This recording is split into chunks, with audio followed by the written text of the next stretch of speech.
dalam Kisah ya. Kisah pasal 11. Kita akan buka Kisah pasal 11 ayat yang ke-30.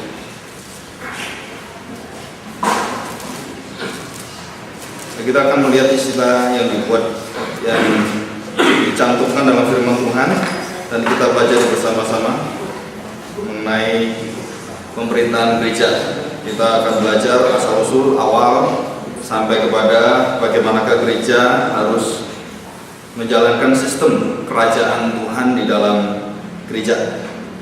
Kisah 11 ayat yang ke-30. Demikian bunyi firman Tuhan.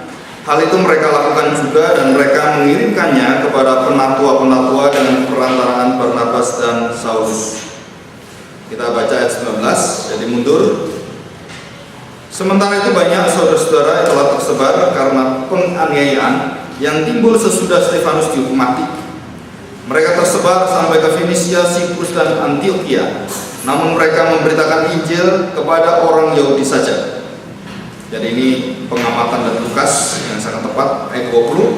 Akan tetapi di antara mereka ada beberapa orang Siprus dan orang Kirene yang tiba di Antioquia dan berkata-kata juga kepada orang-orang Yunani dan memberitakan Injil bahwa Yesus adalah Tuhan. Dan tangan Tuhan menyertai mereka, dan sejumlah besar orang menjadi percaya dan berbalik kepada Tuhan. Maka sampailah kabar tentang mereka itu kepada jemaat di Yerusalem. Lalu jemaat itu mengutus Barnabas ke Antioquia. Jadi siapakah yang mengutus Barnabas? Tentu saja para rasul, dan di sana juga ada penatua. Jadi istilah penatua pertama kali ada di sini ya. Kalau tua-tua sudah banyak sebelumnya, tapi istilah penatua mulai ayat yang ke-20 ini. Ayat 23, setelah Barnabas datang dan melihat kasih karunia Allah, bersukacitalah ia menasihati mereka supaya mereka semua tetap setia kepada Tuhan. Karena Barnabas adalah orang baik, penuh Roh Kudus dan iman. Sejumlah orang dibawa kepada Tuhan. Lalu pergilah Barnabas ke Tarsus untuk mencari Saulus. Dan setelah bertemu dengan dia, ia membawanya ke Antioquia. Dan Saulus atau Paulus lah yang menjadi pendeta di sana atau gembala di sana, karena pengamatan Barnabas yang hebat itu. Ayat 26, mereka tinggal bersama-sama dengan jemaat itu 1 tahun lamanya sambil mengajar banyak orang. Di Antioquia lah murid-murid itu untuk pertama kalinya disebut Kristen. Pada waktu itu datanglah beberapa nabi dari Yerusalem ke Antioquia. Seorang dari mereka yang bernama Agabus bangkit oleh kuasa Roh. Ia mengatakan bahwa seluruh dunia akan ditimpa bahaya kelaparan yang besar. Hal itu terjadi juga pada zaman Claudius. Juga lalu murid-murid memutuskan untuk mengumpulkan suatu sumbangan sesuai dengan kemampuan mereka masing-masing dan mengirimkannya kepada saudara-saudara yang diam di Yudea, yaitu di daerah Yerusalem itu. Hal itu mereka lakukan juga, dan mereka mengirimkannya kepada penatua-penatua dengan perantaraan Barnabas dan Saulus. Nah, saudara, kita bersyukur sekali kita bisa masuk dalam pemerintahan gereja yang diatur Tuhan sedemikian rupa. Dan ada beberapa ayat juga pada Kisah 14, 23 yang ada itu ya. Coba kita baca. Saudara beri tanda aja. 23. Di tiap-tiap jemaat rasul-rasul itu menetapkan. Jadi kalau istilah menetapkan itu adalah permanen. Jadi bukan sementara. Menetapkan itu sesuatu yang permanen. Siapa? Menetapkan penatua-penatua bagi jemaat itu, dan setelah berdoa dan berpuasa mereka menyerahkan penatua-penatua itu kepada Tuhan yang adalah sumber kepercayaan mereka. Jadi siapakah sumber kepercayaan mereka?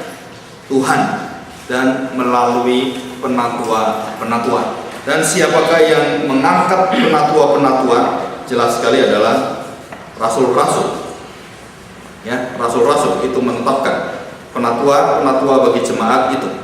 Jadi penatua-penatua ditetapkan oleh rasul, dan penatua-penatua itu mendapatkan kepercayaan, dan sumber kepercayaan itu adalah Tuhan sendiri, dan mereka menjadi satu wakil dari Tuhan. Ya, perwakilan. Nah, kita akan bahas bersama-sama nanti ya. Nah, saudara, kita buka Kisah 20. Kenapa Pak nggak membicarakan diaken? Karena diaken berbeda dengan penatua. Ya, jelas sekali. Penatua yang diminta Tuhan memegang kendali pemerintahan gereja. Pasal 20 ayat yang ke-17. Karena itu ia menyuruh seorang dari Miletus ke Efesus dengan pesan supaya para penatua jemaat datang ke Miletus. Penatua jemaat ini siapa? Jadi para penatua ini siapa? Penatua-penatua ini. Jemaat di mana? Di Efesus. Jadi Efesus ada penatuanya? Ada. Siapakah yang mengangkat penatua di sana? Paulus. Ya, dengan Barnabas dan dengan Lukas kalau nggak salah itu. Yang jelas Paulus. Dan kemudian penatua-penatua di sana diangkat kembali jika ada yang diangkat. Yang mengangkat bukan Paulus lagi, tetapi Timotius.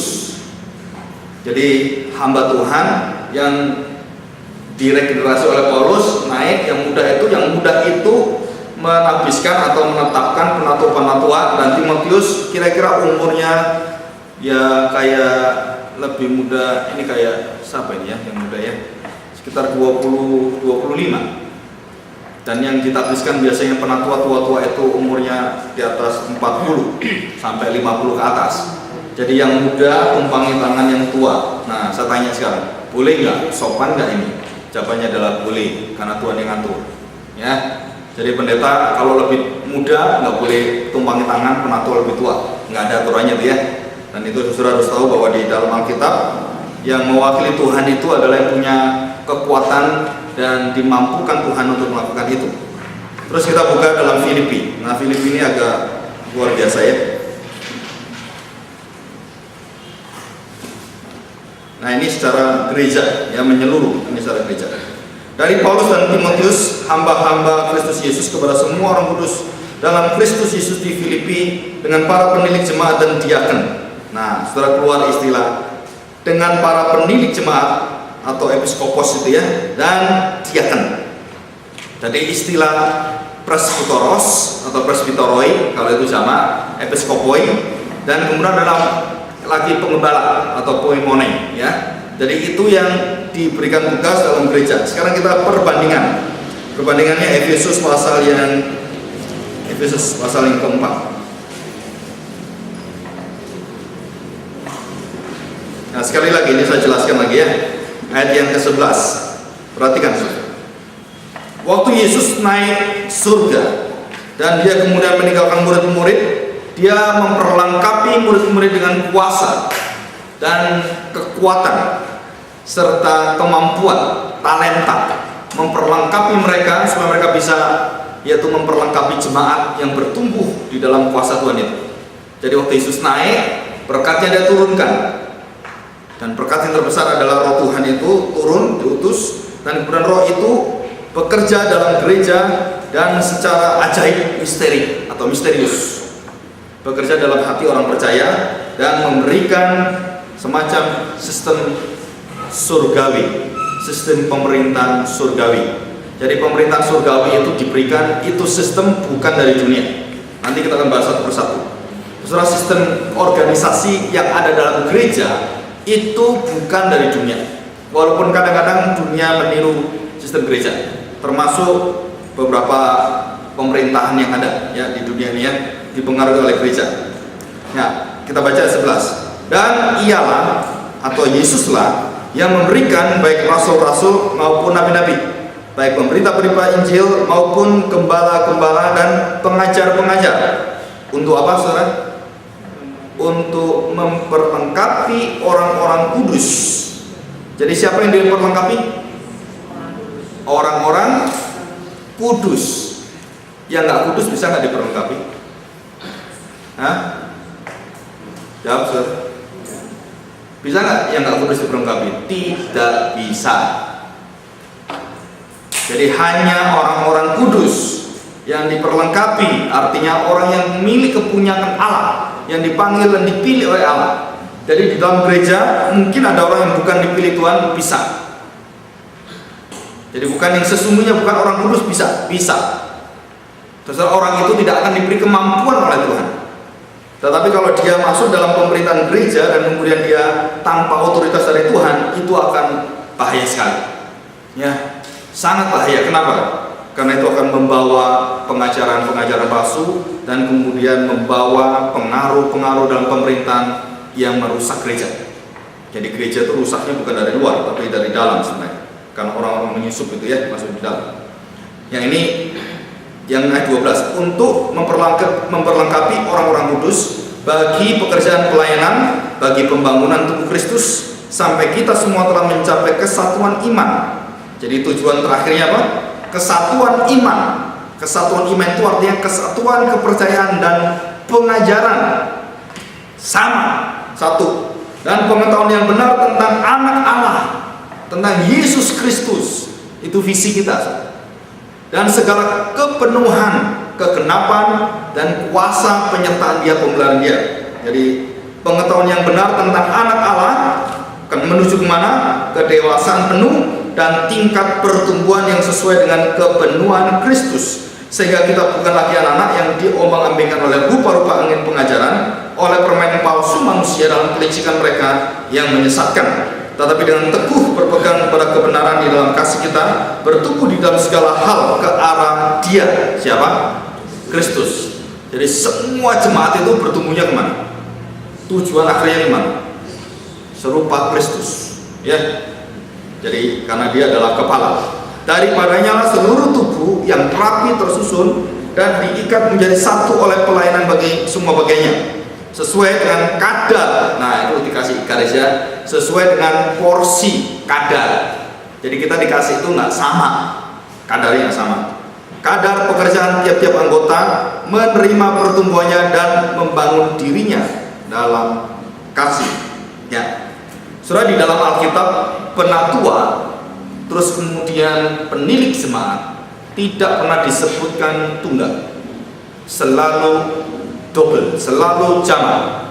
Penatua-penatua, atau lebih singkatnya para penatua. Jadi artinya bukan hanya dalam kata-katanya menunjukkan bahwa tidak boleh ada satu, yaitu sistem yang membuat satu orang itu berkuasa, termasuk gembala-gembala dan pengajar-pengajar. Kenapa tidak dikatakan pemberita Injil, gembala sidang, dan kemudian pengajar tunggal? Kenapa tidak? Karena di gereja tidak diizinkan adanya satu kekuasaan yang mengatur semuanya. Jadi tidak boleh. Jadi tidak boleh ada satu orang yang semua dikuasai oleh dia. Saudara, ini tidak boleh. Kenapa? Karena ini gereja. Karena kita sesama anggota. Kita bukan kepala, kita anggota. Kalau anggota dengan anggota sama, satu sama lain. Dan tidak boleh ada yang lebih tinggi atau lebih rendah, semua sama. Di dalam jabatan-jabatan gerejawi bukan untuk meninggikan anggota yang satu lebih tinggi dari yang lain, tidak. Jadi mengapa pemerintahan gereja diberikan oleh Tuhan? Pemerintahan gereja itu bukan untuk membuat satu orang atau dua orang yang menjabat itu lebih tinggi kedudukan kekuasaan daripada orang lain, tidak sama sekali. Jadi harus tahu ini. Jadi jabatan yang diberikan kepada kita, baik itu gembala, baik itu majelis, baik itu diaken, baik itu pengurus, itu bukan untuk menguasai, bukan untuk mengatur. Dalam arti adalah, saudara, saya tunggal, kamu yang saya atur. Bukan seperti itu. Tetapi itu diangkat dan diciptakan oleh Tuhan, dan sistem itu diberikan adalah untuk membangun jemaat, melengkapi. Jadi kuasa itu bukan berasal dari diri kita. Gereja tidak punya kuasa. Gereja adalah Allah kuasa Tuhan. Bedanya Roma Katolik dengan Reformasi, dengan gereja kita adalah Roma Katolik, gereja itu punya kuasa menyelamatkan orang, melahirkan orang, dan mempunyai kuasa menentukan tentang perceraian atau tidak. Itu gereja. Jadi kalau saudara masuk ke gereja Katolik, saudara mau bercerai, saudara nggak bisa bercerai. Kenapa? Itu tergantung dari paus. Kalau paus tidak, saudara mau sampai kapanpun nggak bisa cerai. Jadi kekuasaannya tinggi sekali. Jadi gereja itu akhirnya berfungsi dari alat menjadi sumber daripada keselamatan, yang merupakan alat keselamatan dari Tuhan, menjadi gereja itulah penyelamat. Jadi gereja akhirnya tidak membutuhkan Tuhan sendiri. Nah, saudara, ini adalah satu kerancuan, dan kemudian reformasi meledak, dan sampai hari ini kita disadarkan kedudukan itu dan kita tidak diperbolehkan lagi. Oke, kita akan kembali dalam Perjanjian Lama, ya. Saudara jelaskan. Saudara, yang paling luar biasa adalah sistem dalam pemerintahan dalam Perjanjian Lama. Nah, saudara, kalau saya cerita itu luar biasa ya, Perjanjian Lama itu ya. Tentang hari Sabat juga sama. Surah hari Sabat pertama kali itu bukan milik orang Israel. Kita harus tahu. Kuduskanlah hari Sabat itu bukan milik orang Israel. Mesopotamia, Akadian, dan bangsa Keni, bangsanya Musa, yang beberapa itu ya di Kanaan itu sudah mewajibkan orang bersabat. Jadi sabat itu sendiri bukan berasal dari bangsa Israel.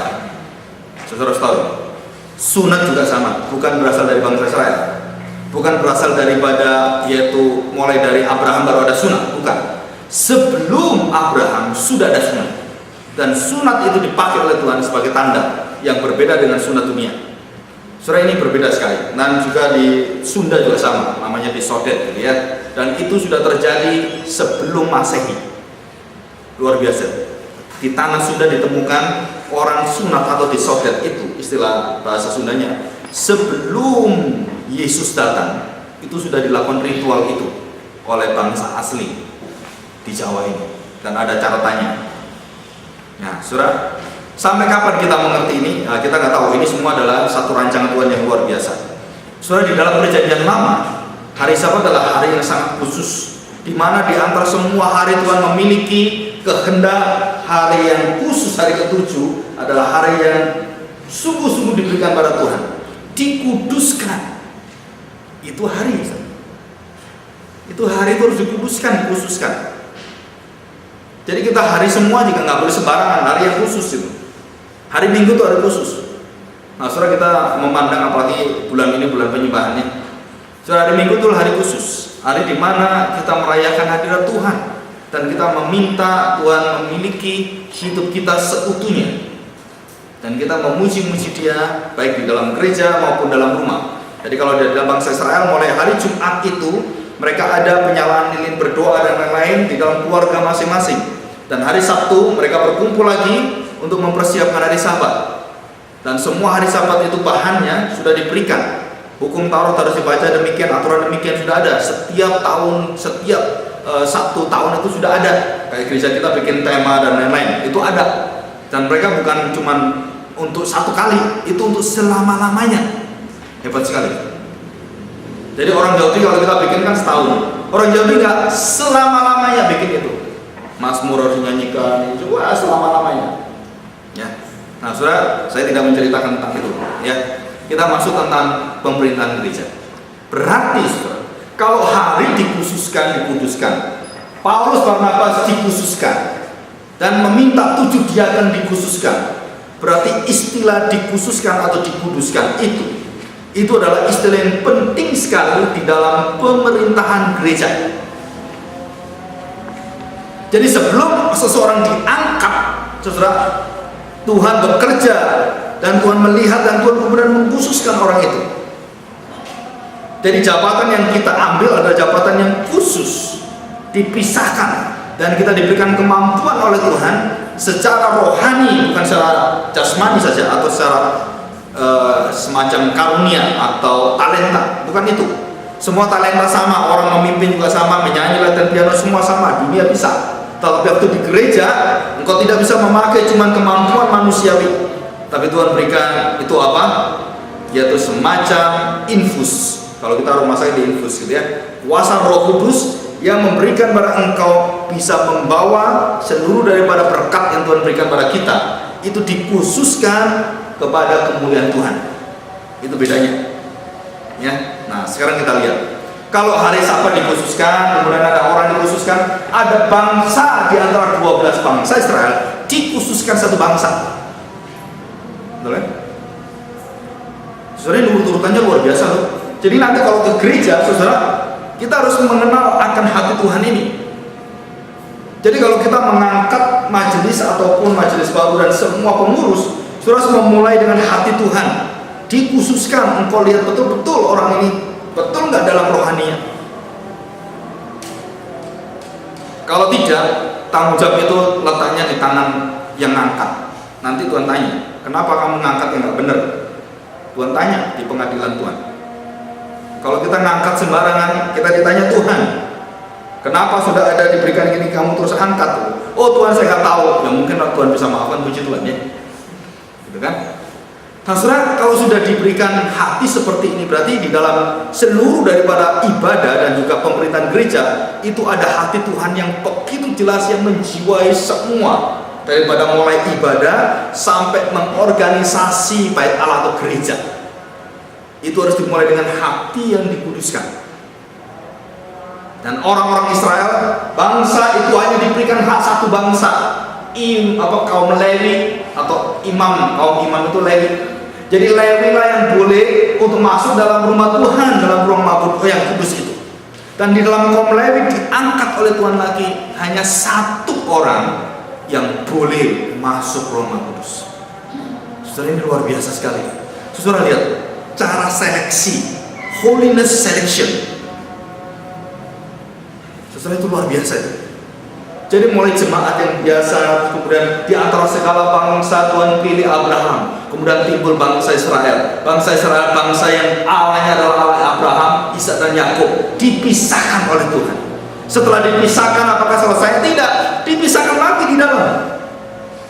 Saudara, ini luar biasa. Setelah 12 suku dipisahkan satu suku dipisahkan lagi.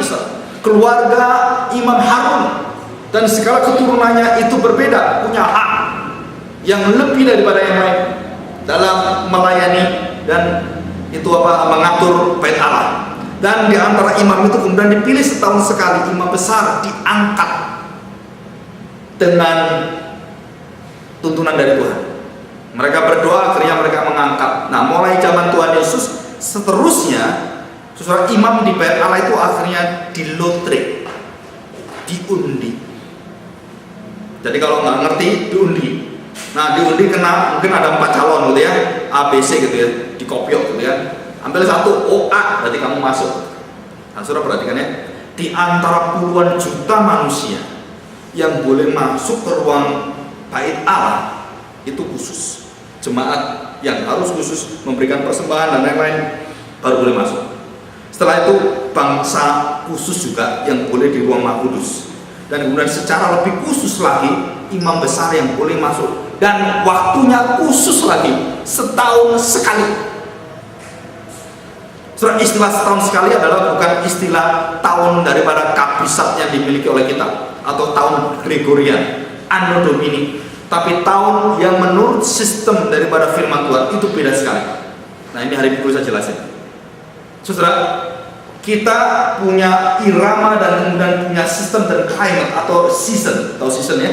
Jadi cuaca. Saudara, Tuhan sudah atur luar biasa sekali. Dan cuaca yang ada itu semua diatur oleh Tuhan, dan ada waktu cuaca pun menghormati Tuhan dan menyembah Tuhan. Dan di dalam tubuh wanita pun diatur sedemikian rupa. Saudara, sebelum bisa melahirkan anak, tubuh wanita diatur bermenstruasi. Dan itu waktu diatur oleh Tuhan dan diatur dengan luar biasa. Sehingga Tuhan siapkan kesuburan dan semuanya. Dan itu ada iramanya. Dan masa-masa hormon seorang laki-laki, hormon seorang wanita itu juga diatur oleh Tuhan. Yang mau kawin tolong belajar, ya kan, ilmu kehormonan. Ya, karena Tuhan atur semua. Kalau enggak bisa bingung kita ya. Ini istri saya lagi judek seperti ini, saya lagi ceria gini-gini. Kenapa gitu? Karena memang iramanya berbeda. Supaya ada variasi. Kalau semua sama gini kan monoton, betul ya? Tapi ini variasi. Nah, sudah itu diatur semua. Jadi irama ada semua Tuhan atur, dan kemudian Tuhan mengambil dari seluruh aturan yang Dia ciptakan sendiri, Dia ambil waktu yang khusus hari Sabat. Jadi hari Sabat itu ada 3 macam hari Sabat. Saudara, sebenarnya istilah Sabat ada 3. 1 tahun yang disabatkan. Saudara tahu? Saudara tahu tahun yang disabatkan tahun berapa? Ada tahun? Tahun berapa? Ada yang tahu? Jadi 6 tahun sepertiga libur 1 tahun, gitu kan? Saudara saya tanya, 7 tahun kali 7, dan kemudian ada 1 tahun pembebasan, 49 tahun yang ke-50 pembebasan. Itu tahun apa?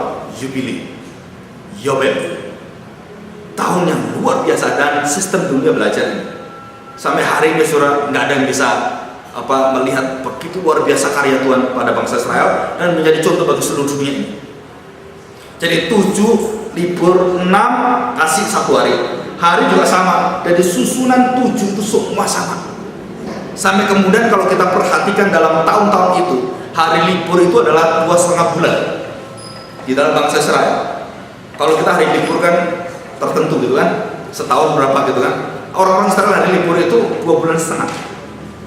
Justru ada bulan-bulan yang tidak dimasukkan dalam Alkitab, itu hari libur mereka. Nah, semua sistem yang ada, dan imam juga sampai ke imam semua diatur, sampai baju pun diatur, kain yang khusus, semua yang khusus, warna yang khusus, luar biasa. Dan rambutnya pun nggak boleh sembarangan, khusus. Imam itu potongannya khusus. Jadi imam-imam itu bajunya juga khusus, tahu kan? Baju imam yang kayak panjang, terus ada kotak-kotaknya, terus ini pentolannya di sini gitu ya. Sudah itu khusus semua. Nah, sekarang yang menjadi pertanyaan kita adalah,